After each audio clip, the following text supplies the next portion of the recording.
In 2015, crowds in Afghanistan celebrated in the streets. They danced, chanted slogans, and distributed sweets to mark the death of a Pakistani general. This is General Hamid Gul. To his supporters, he was the Spymaster who brought down the Soviet Empire.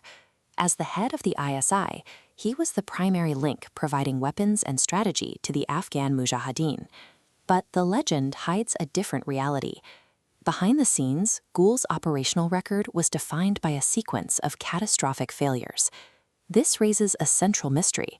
How did a military officer survive a history of disaster with his power intact, eventually influencing the lives of 250 million people?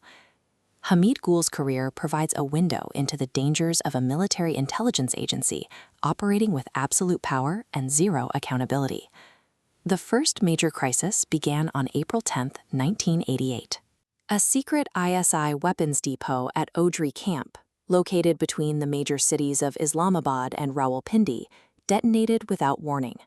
The explosion rained rockets and artillery shells directly onto civilian populations. 93 people died, and thousands were wounded, as the very weapons meant for the Afghan war devastated Pakistan's own citizens. Despite this occurring on his watch, Gul deflected responsibility.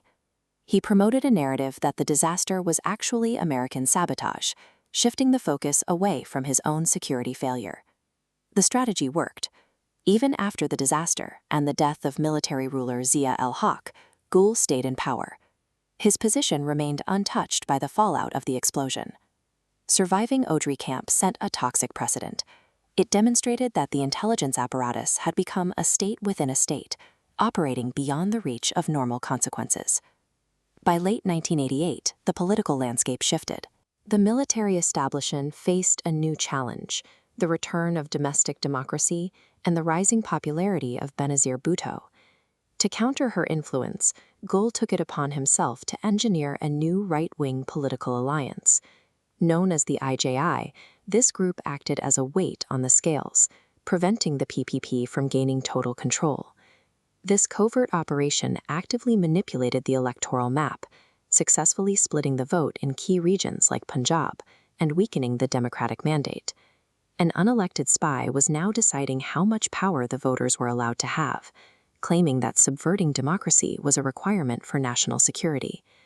As the Soviets withdrew in 1989, Gul made a fateful decision. He moved away from supporting guerrilla warfare and instead attempted to lead the Mujahideen in a conventional, full-scale battle.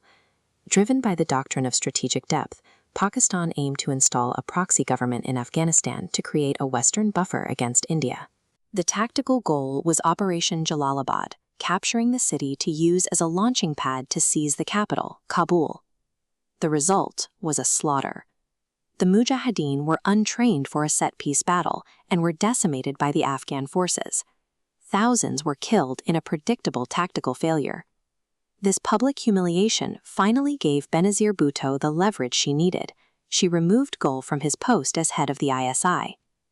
The defeat at Jalalabad highlighted Gul's fatal error, treating neighboring countries and human lives as simple pieces on a chessboard. Gul's career in the shadows ended with a transfer to a munitions factory. He retired in 1992 and spent his final years as a television commentator, using his platform to promote extremist ideologies. Even in retirement, he clashed with military leaders like Pervez Musharraf, who viewed his hardline views as a threat to modern stability. Decades later, the true cost of Gul's ideological engineering is becoming clear. The training networks and proxy policies he helped build eventually turned inward.